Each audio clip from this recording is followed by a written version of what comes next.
Well, hello folks. We're going to do an unboxing and a project on the A-liner. This project may take several weeks, so keep track of the shirts. This has been coming for a while. I've been doing a lot of research on it. I don't know if I really have the confidence that I know what I'm doing, but I'm going to do it anyways. Based on the do-it-yourself section of the A-liner Owners Club, I have ordered from the recommended vendor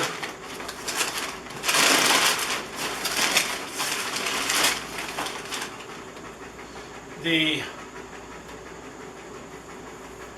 air struts to put on the A-liner to help open the roof. And I ordered a little bigger ones than they recommended on the A-liner because my roof has the solar panel on it and it weighs quite a bit more.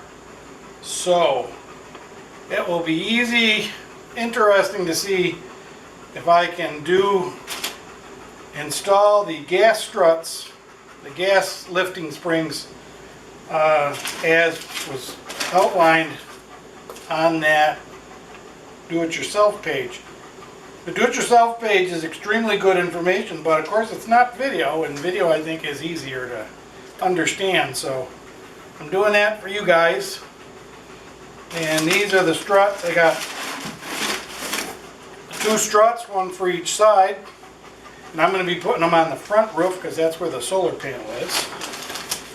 I got some bushings, some covers to keep them in good shape.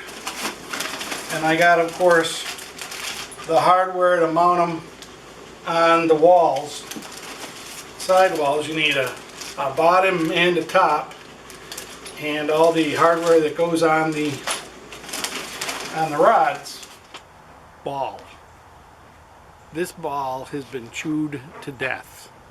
It is just barely holding its shape, but it's his absolute favorite ball. I don't know why.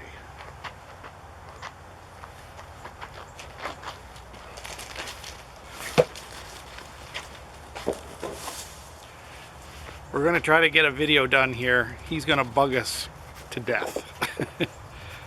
Anyways, I thought today I would go over my plans to add air shocks, air lifters, whatever you want to call them, air cylinders to the roof to try to make them a little lighter to lift.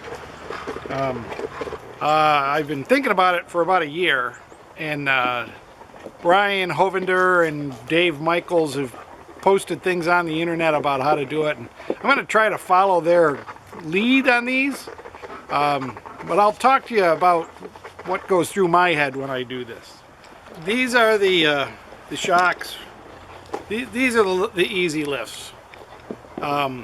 This is I bought a 50-pounder because I'm going to do it on the front roof, which has the solar panels, and I want to add to the solar panels, so I'm going to make it even heavier. It's got to lift the back too. The back is being lifted by the front, so I'm doing both of them. Now, Dave put ones on his back roof, which was held back by the front roof. I'm going to put it on the front roof, and it's going to pull up the back roof. So I'm hoping that it'll raise the whole thing evenly and nicely. This may be one of my many don't do it this way videos, okay?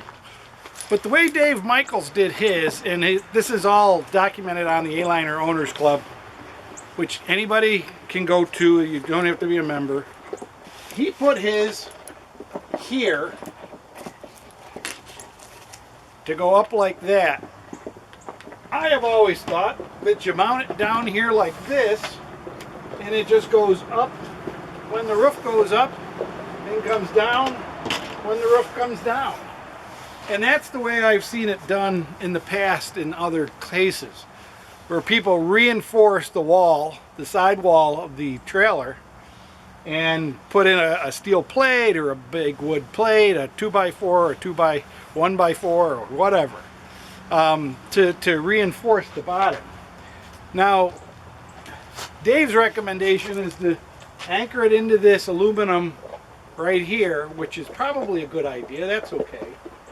But as you know, I have issues up here with my windows, and you can see I've done some reinforcement. So I'm not going to really trust that very much. I'm going to load it on the back side first, and we'll see how it works, because it is 50 pounds. Dave was using 30 pounds on his, but he doesn't have anything on his roof like I do. I want a little more oomph than he's got. And as I said before, it's also lifting the back roof. Let's see how we're going to do this.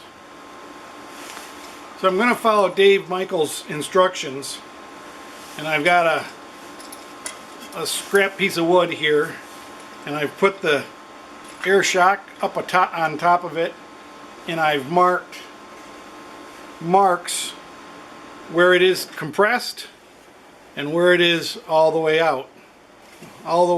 So another thing Dave recommends is taking a piece of aluminum and making a spacer for the back for these to sit on. Now that pin that it attaches to goes through and has a bump here. So the first thing you do when you make a spacer is put a hole in there so that bump goes in and it'll sit flat on the spacer, and then you can cut it out to fit the shape.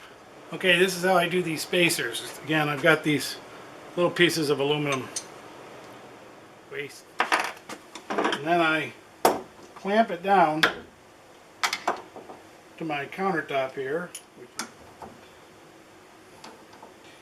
And I clamp it pretty tight.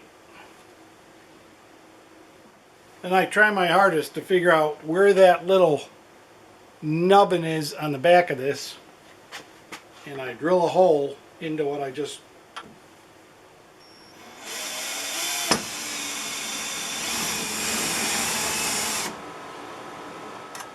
and that fits in that hole. It don't need to go through, it just has to be a dent. Then I just take my hacksaw and start cutting.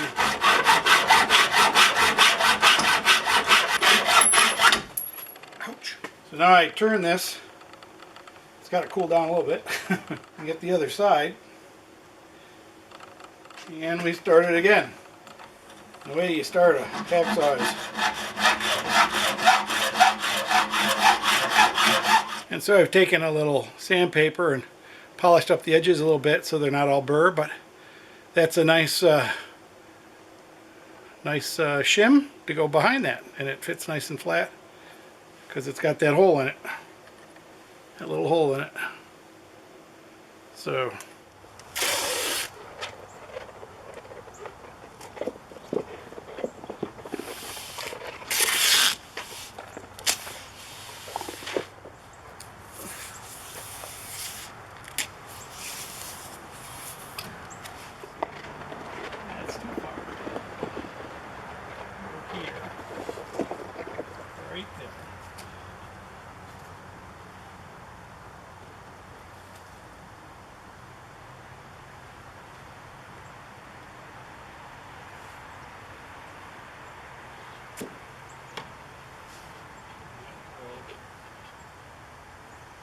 here.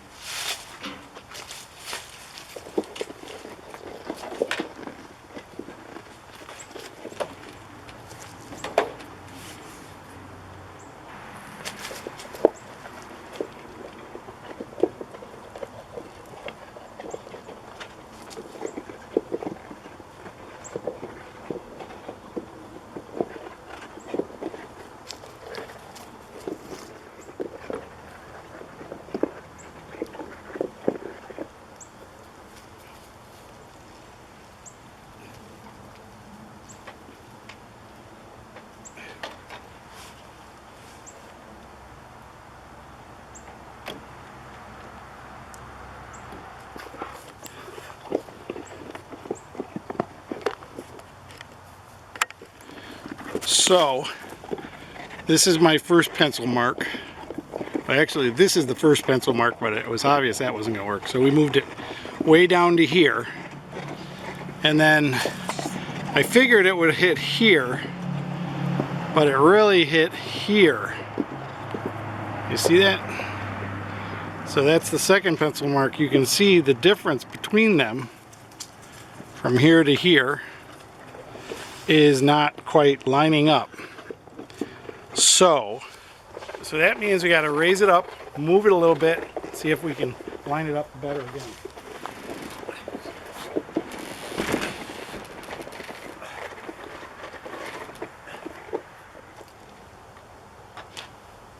Here and here.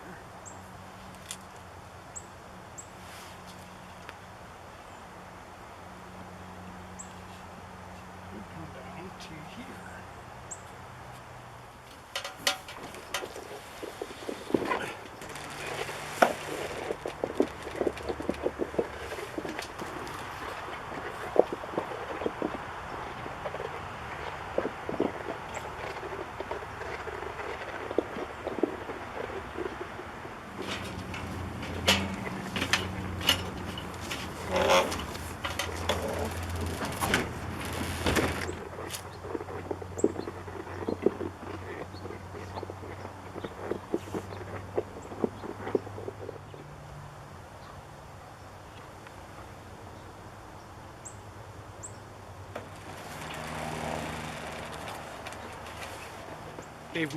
Tried Dave Michaels' technique with a stick with markings on it. A couple of times I got sick of putting the roof up and down. So what I did, and I think you need to come closer here, is I put on the piece of tape numbers going across the bottom, and then I put numbers corresponding along the upper thing. These are straight down, so they match up.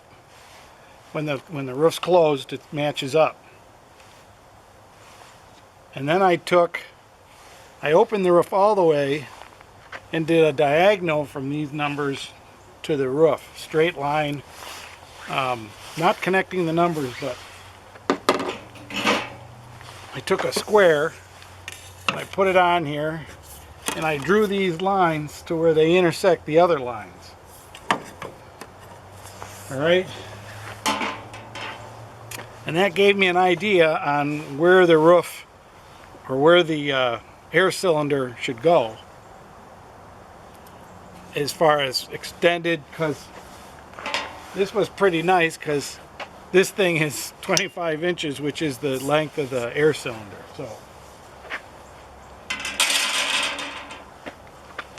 So I think I've got it laid out now so that the air shock lift, hydraulic, whatever it is, should be right here in this spot.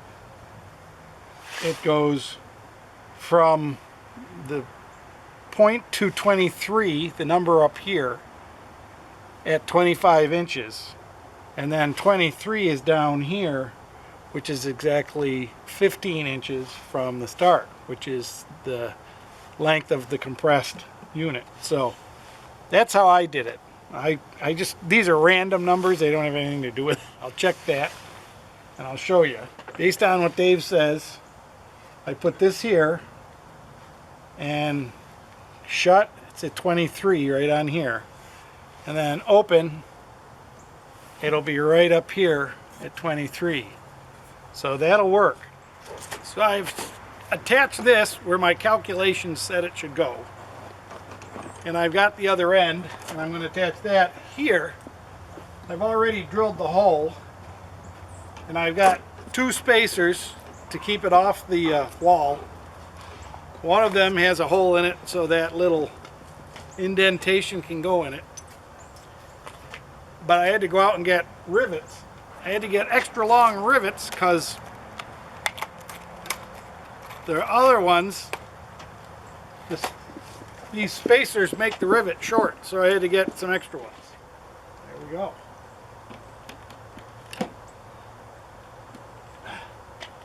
There.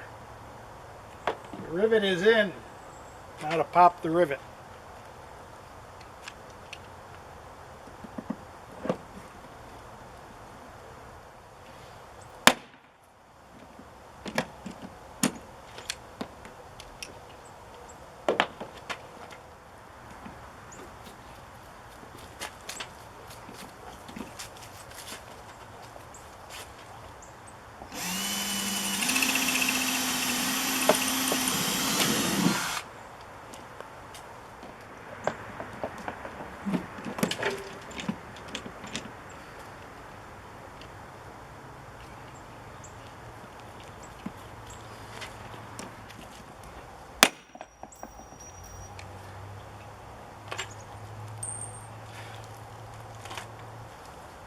So I now have 2 rivets in the top and the bottom. I don't have all 3 in because I'm worried it won't work.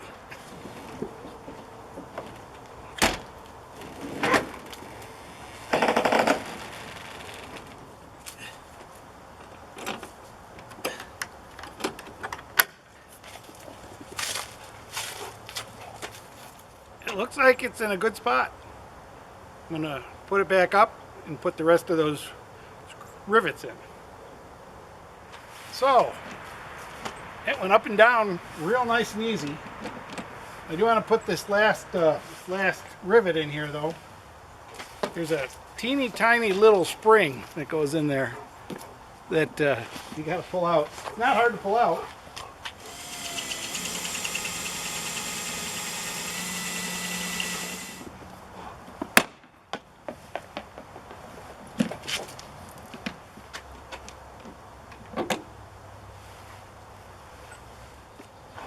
Now the really big question is, of course, can I just go to the other side, take the measurements and use what I've got here? Which is probably what I'm going to do. So let's see how the other side comes out. We're losing light here fast, so believe it or not, this project has taken a little longer than the video showed. It would be really nice to have a clamp that goes all the way across and clamps that there, because it walks. When you're drilling it, it walks around a little bit. And you can see this particular rivet goes quite a ways in. So now that rivet will pull everything tight. So you got to get everything straight and right.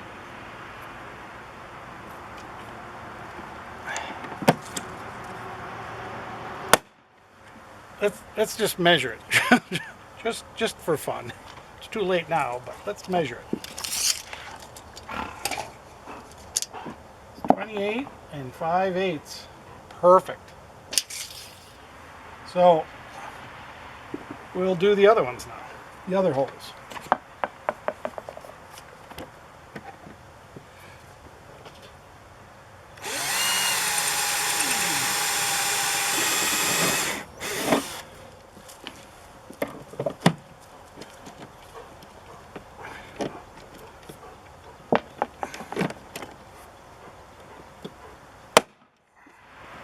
That's the bottom one. The top one goes right here, according to my measurements. 13 7/8. So we'll check that again. And the good thing about that one is that that one does not need spacers.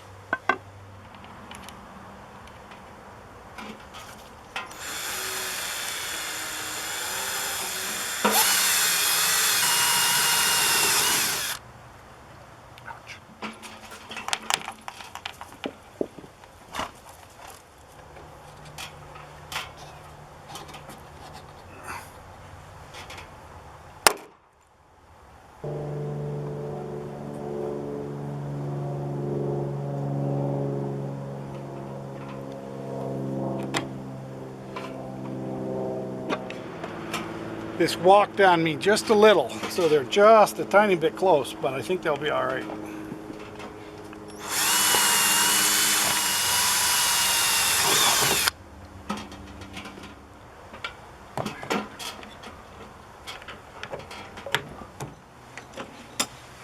So they're on both sides, and they do make a difference.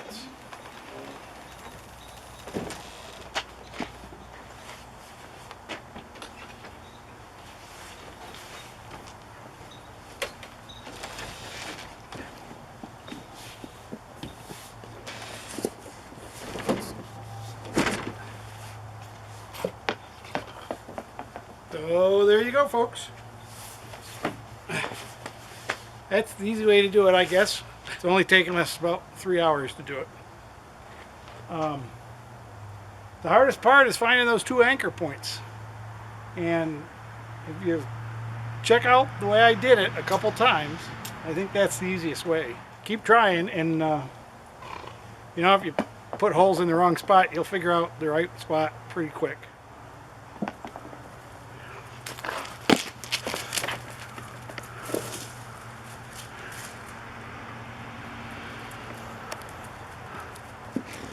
All he wants to do is play. Out. Out.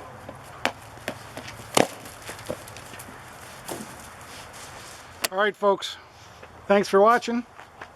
Let's get camping, huh? Looks like fun times.